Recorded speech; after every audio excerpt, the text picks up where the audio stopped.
श्री चंद्रशेखर जी।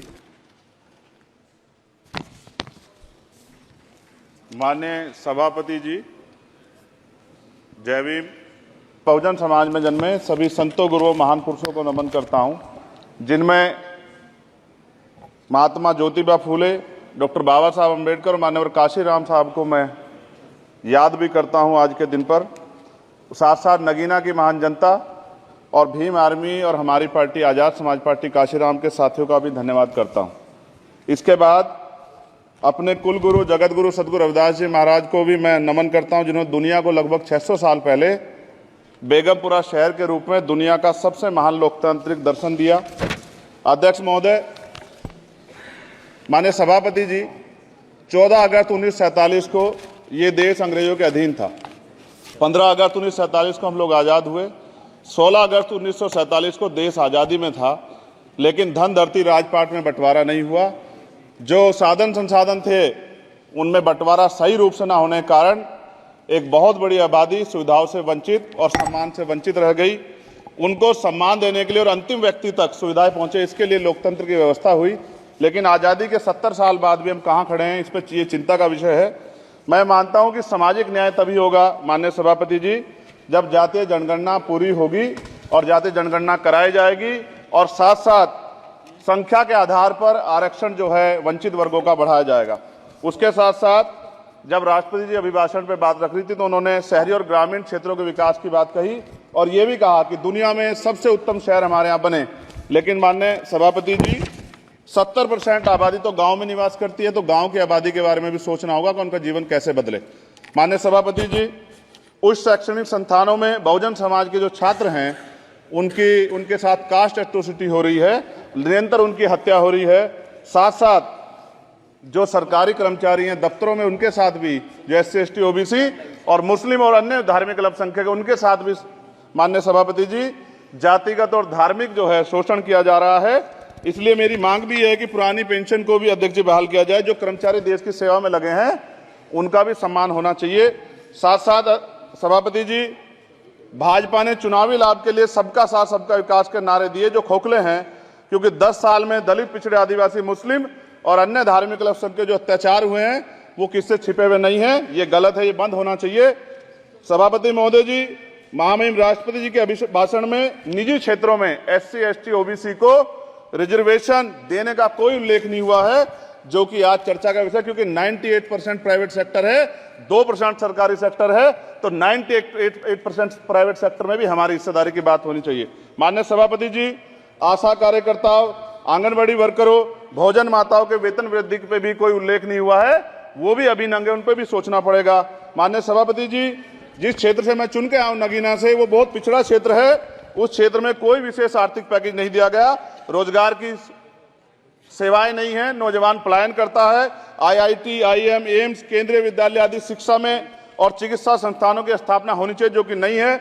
और माननीय सभापति जी, मानसून सत्र आ गया है, मेरा क्षेत्र बाढ़ से बहुत प्रभावित है, इसलिए मैं आपसे आग्रह करूंगा कि वहां के लोगों को बाढ़ से निजात दिलाई जाए। माननीय सभापति जी, चीन हमें आंख दिखा रहा है और लगातार हमारे देश की सीमाओं में घुसपैठ कर रहा है, इसलिए अग्निवीर योजना को हटाकर पुनः सेना भर्ती शुरू की जाए और साथ साथ भारत की सबसे प्राचीन व बहादुर रेजिमेंट में से एक चमार रेजिमेंट को पुनः बहाल करा जाए, ऐसा भी मेरा आपसे आग्रह है। माननीय सभापति जी, पिछले सारे प्रधानमंत्रियों ने मिलकर जितना कर्ज लिया है उससे दुगना कर्ज हमारे वर्तमान के प्रधानमंत्री जी ने लिया है। किसान अगर अपना कर्ज माफ कराने के लिए जाता है तो लाठी झेलनी पड़ती है, जबकि सरकार ने धन्ना सेठों का 15 लाख करोड़ रुपया माफ किया है। इस ओर हमें ध्यान देना पड़ेगा, हमारी आने वाली पीढ़ियों को ये कर्ज चुकाना पड़ेगा। माननीय सभापति महोदय जी, किसानों को MSP की लीगल गारंटी तथा किसानों का कर्ज माफ होना चाहिए।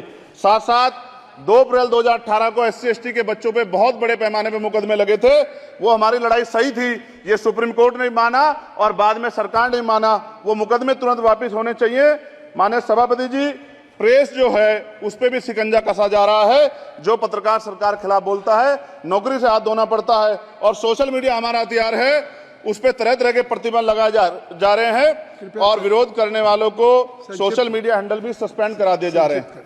साथ साथ सभापति जी, पेपर लीक और परीक्षाओं के कैंसिल होने से देश के नौजवानों का भविष्य खतरे में है। नीट, यूपी सिपाही भर्ती सभापति जी और 69,000 शिक्षक भर्ती में आरक्षण घोटाला हुआ है, कोई पूछने वाला नहीं, खून के आंसू रो रहे हैं बच्चे, बेरोजगारी का दंश युवा झेल रहे हैं। इसलिए मेरा आग्रह है कि युवाओं के लिए कृपया समाप्त करें चंद्रशेखर। माननीय सभापति जी, मैं पहली बार बोल रहा हूं, आप कहेंगे मैं बैठ जाऊंगा, मैं आपकी बात, मैं संवैधानिक मर्यादा का पालन करूंगा, मगर हम तो माननीय सभापति जी सुन ही रहे हैं। आप बोलिए, 1 मिनट। धन्यवाद, धन्यवाद। 1 मिनट और बोलिए। अध्यक्ष सभापति जी, नारी सम्मान की बात करने वाली सरकार, हमने मणिपुर देखा सर, हमने पहलवान बेटियों का हर्ष देखा सर, और हमने सर हाथरस की बेटी का हर्ष देखा सर, और हाथरस के परिवार को जो वादा किया था सरकार ने वो भी पूरा नहीं किया। और महिलाओं में भी, स्पेशली दलित, पिछड़े और मुस्लिम वर्ग की, आदिवासी वर्ग की महिलाओं के साथ आज भी एनसीआरबी का डाटा कहता है सर जो जुल्म हो रहा है वो सहनीय नहीं है सर। साथ साथ कोविड में तैरती, हमने कोविड में बहुत सुना सर, कोविड में तैरती लाशें भी गंगा में हमने देखी है सर, और मजदूरों का हाल भी हमने देखा है। सभापति जी, बस सब समाप्त कर रहा हूं। नोटबंदी पे छोटे मजले उद्योग की जो कमर टूटी वो भी हमने देखी है। सभापति जी, शैक्षणिक संस्थानों, विश्वविद्यालयों में, चिकित्सा संस्थानों में ओबीसी एसटी के योग्य अभ्यर्थी को एनएफएस करके जिस तरह निकाला जा रहा है, लेटरल एंट्री करके जिस तरह हमारे रास्ते बंद किए जा रहे, ये भी हम देख रहे हैं सभापति जी। साथ साथ मेरा ये कहना है सर, ये सबका इशू है कि प्राइवेट कर्मचारी सर और सरकारी भी कई जगह पे 8 से ज्यादा घंटों से काम करते हैं, और उनको जो सर उचित वेतन भी नहीं मिलता, तो न्यूनतम वेतन 20,000 रुपए तय हो और 24 घंटे की ड्यूटी। उदाहरण के तौर पे यूपी पुलिस सर बहुत पूरा काम करते हैं वो लोग, वो राज्य के विषय हैं। आप यहाँ सर मैं आपके राज्य सरकार के लिए भी आपके संज्ञान में डाल रहा हूँ विषय सर। पुलिस सब जगह है सर, लेकिन सवाल ये है सर, बहुत पसीना बातें हैं, 8 घंटे की ड्यूटी और वेतन विसंगति, बॉर्डर स्कीम से उनको जो बाहर